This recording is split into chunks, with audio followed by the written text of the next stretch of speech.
काम है, इसमें कहीं शोर नहीं होता, कुछ नहीं होता।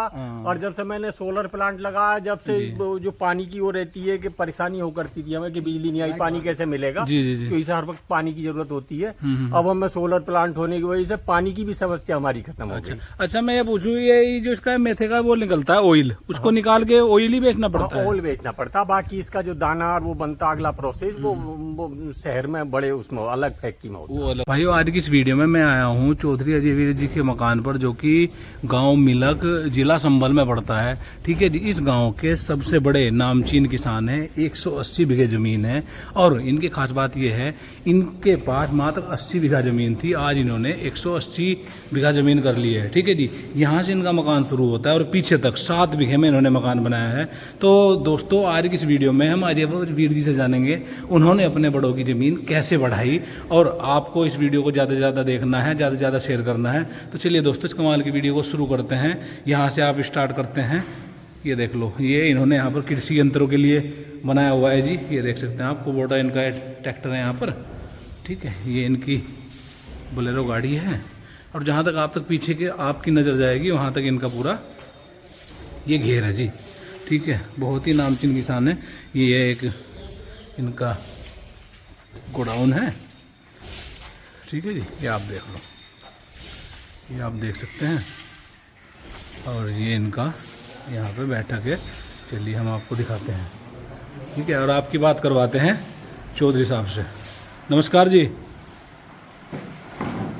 चौधरी साहब, बहुत बहुत स्वागत है आपका हमारे चैनल में। सबसे पहले अपने बारे में, गांव के बारे में, अपने बड़ों के बारे में बताइए जी। हमारा गांव ये जी जनपद संभल की तहसील संभल का तुर्तीपुर मिलक गांव है। अच्छा अच्छा। और हम बुजुर्गों रहने वाले तो मूल रूप से हम गांव सिंहपुर सानी अच्छा अच्छा पड़ता है, मेन रोड पे पड़ता है, संभल हसनपुर रोड पे। हाँ जी हाँ जी। वहाँ के रहने वाले हैं, पर हमारे बुजुर्ग यहाँ आ गए थे। यहाँ अच्छा अच्छा। ज़मीनें उनके अपने बुजुर्गों से हिस्से में मिली थी, तो उन्होंने यहीं अपना रहने का और उसका अपना खेती करने का अपने यहीं कर लिया था। अच्छा अच्छा। और जब से हम 70-75 साल हो गए हमें यहाँ आए हुए। 75 साल? 75 साल हो गए। अच्छा, आप कितने भाई हो? हम अकेले हैं। आप अकेले हो? अकेले। अच्छा, गांव की जनसंख्या की बात करें तो इस गांव की पॉपुलेशन कितनी है? गांव की पॉपुलेशन होगी लगभग, हमारे गांव की पॉपुलेशन बहुत कम है, छोटा सा गांव है। अच्छा, 200 के करीब हमारी कुल पॉपुलेशन। अच्छा, यहाँ कुछ ऐसा देखने में आ रहा है चौधरी साहब, ज़्यादातर अगर मुजफ्फरनगर की बात की जाए अपेक्षा यहाँ गाँव छोटे हैं, कुछ बहुत छोटे हैं। वहाँ से की अपेक्षा तो बहुत छोटे गांव हैं। बड़े से बड़ा गांव भी वहाँ के छोटे गांव से, छोटे से छोटे गांव से छोटा है। छोटा है? हाँ। अच्छा अच्छा। तरक्की की बात करें तो अपने इलाके की थोड़ा सा बताओ। आप यहाँ के नामचीन किसान हैं, तो मतलब तरक्की का हम देखो, जहाँ तक कंपैरिजन का सवाल है, कंपेयर करें अपने मुजफ्फरनगर, मेरठ और बिजनौर और इधर पश्चिम के अपने ज़िलों से जी, तो उनकी तुलना में तो हम थोड़ा भी पीछे हैं।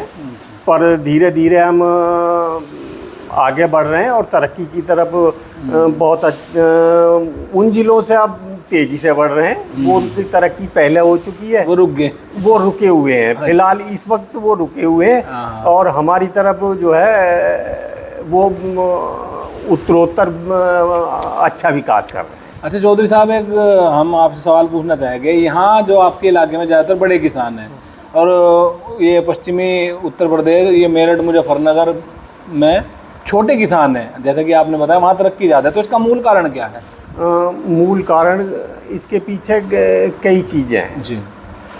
एक तो हमारी तरफ शिक्षा का प्रसार जितना होना चाहिए, हम उसमें तुलनात्मक हम कम है, पीछे हैं। या मतलब सुविधा नहीं है एजुकेशन? हाँ, एजुकेशन की सुविधा नहीं है।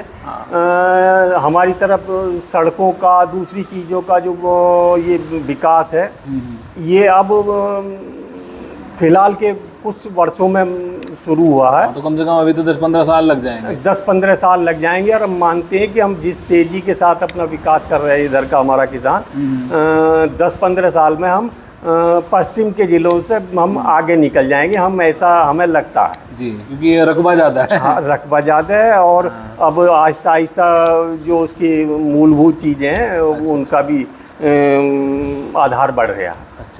अच्छा, यहाँ मतलब खेती के प्रति युवा ज़्यादा जागरूक है या नौकरी के प्रति? खेती के प्रति तो युवा आमतौर से अवॉइड ही करता है, उसे अवॉइड करने की उसमें है। जिस शौक के साथ खेती करने का उसका होना चाहिए युवा का, वो नहीं है। अपनी थाली में हमेशा घी कमी लगता है, मतलब अपना काम हमेशा तो बेकार ही लगता है लोगों को। नहीं बेकार, वो क्या लगता है कि वो जब हमारा युवा वो दूसरे कंपैरिजन करता है अपने उससे, तो वो अपने आप को थोड़ा सा वो पाता है कि हम खेती से इतनी तरक्की नहीं कर पाएंगे। सही बात है। और है भी खेती में अब इतना फायदे का सौदा ज़्यादा होने लगा, लागतें बढ़ गई, कई चीज़ें बढ़ गई हैं, और उस वजह से तरक्की का जितना उसका वो देखता है कि हमें मौके देखता है, वो उसमें इस वजह से उसका खेती के प्रति लगाव और जुड़ाव कम है। अच्छा, अब बात करते हैं आपकी तरक्की की। ठीक है जी, आपके जो पिताजी के हिस्से में ज़मीन आई थी वो कितनी है और आज फिलहाल में कितनी है? हमारी पिताजी के हिस्से में 90-92 बीघे ज़मीन थी। अच्छा। और सन 77 में हमारे पिताजी गुजर गए थे। अच्छा। हम पढ़ रहे थे जी, पर सबने, हमारे रिश्तेदारों ने, मिलने वालों ने हमारा सहयोग का रखा, और हम अपने खेती के प्रति, काम के प्रति हमारा जुड़ाव और एक हो गया, और हमने पढ़ाई के साथ साथ अपनी खेती का भी अपना शौक के साथ अपना करना शुरू किया।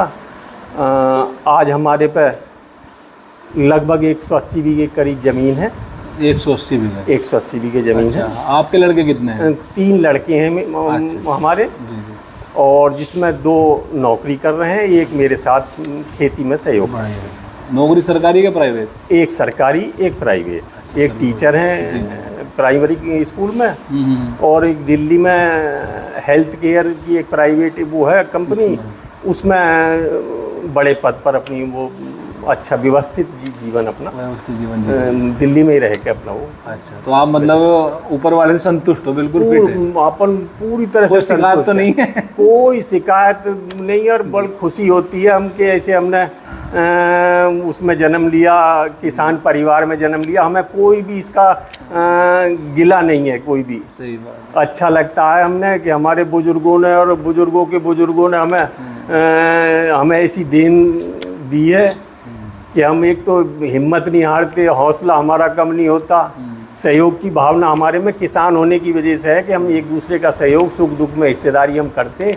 तो हमारा एक जो ये भावना है, हमारा तो मानना यही कि हम किसान होने की वजह से हमारे अंदर ये चीज़ें हैं। अगर हम व्यापार या दूसरी चीज़ें करते तो हमारे में थोड़ा सा एक अकेले रहने का और ये चीज़ों का वो हमारे अंदर होता। और आमतौर से किसान सहज और सरल तो होता ही है। जी, वो अपने काम से काम ही रखता है। अपने काम से काम रखता है, सहयोग की जगह उस बढ़ के सहयोग करता है, और सहजता भी होती है। अच्छा, अब बात करते हैं आपके मकान की। कितने बीघे में मकान है और किसने बनाया था? मकान ये हमारा 77 में हमारे पिताजी जब गुजरे थे तो इसका आधार रख गए थे, नीचे की मंजिल पूरी नहीं हुई थी जब हमारे पिताजी गुजर गए थे। तो मतलब 34-35 साल हो गए? ज़्यादा हो गए। 40-45 साल 45 साल से ज़्यादा ही हो गए। ज़्यादा ही हो गए। हाँ। तो अब हमारा लगभग ये 1 एकड़ में मकान, और ये हमारा पशुओं का वो है 1 एकड़ से ज़्यादा ही है। अच्छा।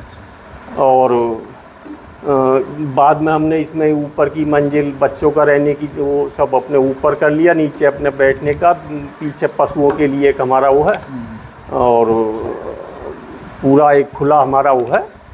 और खेती में आमतौर से थोड़ी जगह में, छोटी जगह में काम नहीं हो पाता। जी, सही बात है। उस लिहाज से भी जब गांव में कृषि यंत्र हैं, ट्रैक्टर हैं, वो रखने के लिए अभी तो आपको एक घेर और दिखाऊंगा अपने, जहाँ खेती के इम्प्लीमेंट है मेरे इसमें। अच्छा। हाँ जी। तो ये मजबूरी समझ लो या ज़रूरत है जी। हाँ, तो ये हमें ये अपना बढ़ाई रखना होता है। बढ़ाई रखना पड़ता है। हाँ, उसमें फसलों को, जिनसों को, अपनों को रखने का, इम्प्लीमेंट रखने का अलग बनाना पड़ता है। अच्छा चौधरी साहब, अब हमें आप ये बताइए, यहाँ पर जो फसल होती है, बहुमूल्य फसल कौन सी है? गन्ना ही है क्या? मुख्य रूप से तो हम गन्ने की खेती आम है हमारी यहाँ। अच्छा। हाँ, और साथ में खेती धान है, आलू है, और सरसों है। पिपरमेंट भी लगाते हैं ना? मेंथा भी लगाते हैं। हाँ, आंशिक रूप से मेंथा भी लगता है, पर इतना नहीं लगता कि अधिक में मेहनता करें, पर मेहनता करता लगभग हर किसान है यहाँ, थोड़ा सब किसान मतलब पहले से पुरानी है। पहले से 40 साल हो गए। मैं जब से मेहनते की खेती भी हम साथ में जरूर करते हैं। हमारी एक वो जिसे कहिए नकद फसली है हमारी फसल है वो। और उससे हमारी ज़मीनों का एक मेंटेन रखने में हमें बड़ा उसका वो मिलता है, मदद मिलती है। वैसे पक्की फसल गन्ना ही है। पक्की फसल गन्ने की, मुख्य फसल गन्ने की। चलिए चौधरी साहब, बातचीत आपसे बहुत हो गई, अब अपना पूरा मकान घुमाइए। हाँ, मकान पहले विकास बाबू सब कमरों में खेती से संबंधित इम्प्लीमेंट हो। अच्छा अच्छा अच्छा। और यही टोटल जमीन यही है, टोटल एक ही जगह 180। जी तुम तो मजे ले रहे हैं फुल। एक डोल की 180 बीघे जमीन। 180 बीघे। ये बढ़िया है जी। हाँ, टोटल सिस्टम अपना यहाँ अपने बैठने का खेती के सामान। सही बात है। सब कमरों में खेती के सामान है, सब ये जितने भी कमरे हैं, ट्रॉली और इसमें सारा पूरा सब कमरों। ये देख लो भाई, जितने भी आपको कमरे दिख रहे हैं यहाँ सब एग्रीकल्चर इम्प्लीमेंट रखे हुए, जैसे कि हम आपको ये दिखाएं। ये ट्रॉली है और ये इनका थ्रेसर है और इसमें सारे सब कमरों में इम्प्लीमेंट। अच्छा, ये भी लगाया हुआ है सोलर। हाँ, सोलर प्लांट। ये सब्सिडी मिल गया होगा इस पे। हाँ, ये 15 kV का मेरा सोलर प्लांट है। अच्छा अच्छा अच्छा, ये सही है। हाँ, ये देख लो जी, इन्होंने सोलर प्लांट लगाया हुआ है 15 kV का। 15। अच्छा, थोड़ा सा हमारे किसानों भाइयों को नॉलेज मिल जाए। ये मतलब ये सब्सिडी कैसे मिलती है सर? ये बहुत सारे लोगों को पता नहीं है इसके बारे में। सरकार की तरफ से समय समय पर इसका वो जारी होता है, इसका वेबसाइट खुलती है। वेबसाइट खुलती है। अच्छा अच्छा। और उसका किसानों को ये तो भारी सरकार की तरफ से लगभग जी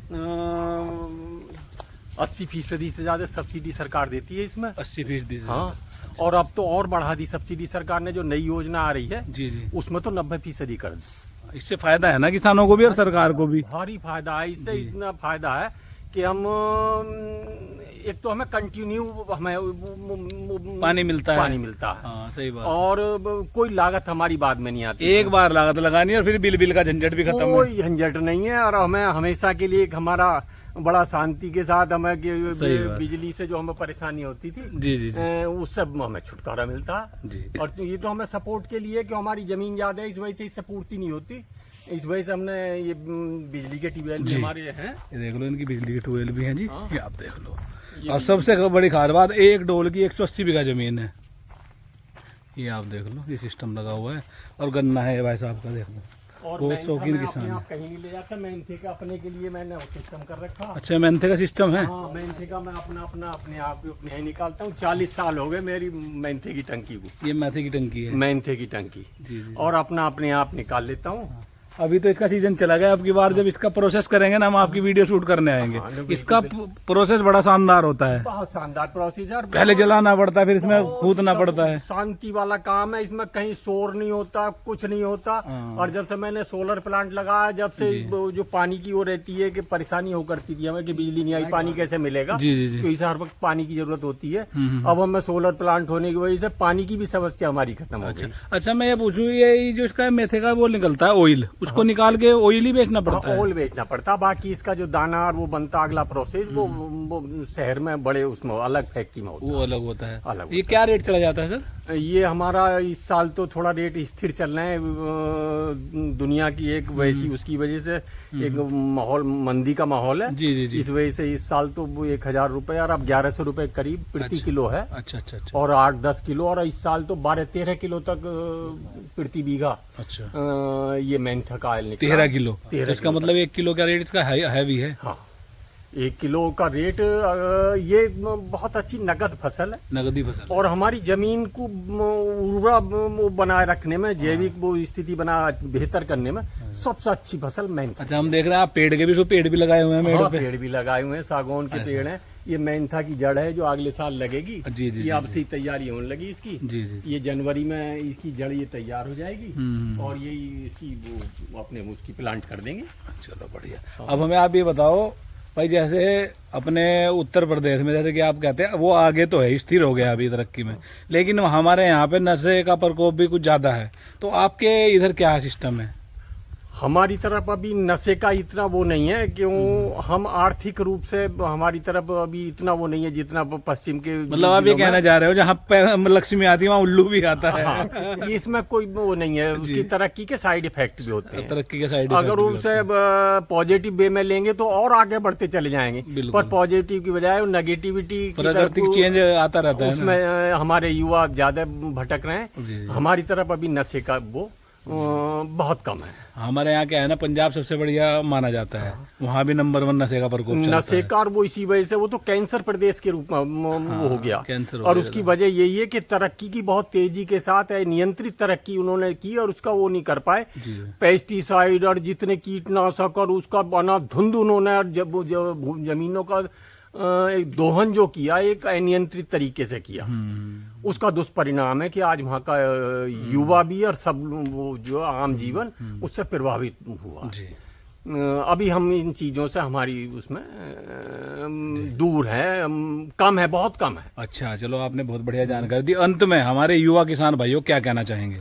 भाई यही कहना चाहेंगे कि देखो, ये हमारे जो खेती किसानी का काम है ये कई लिहाज से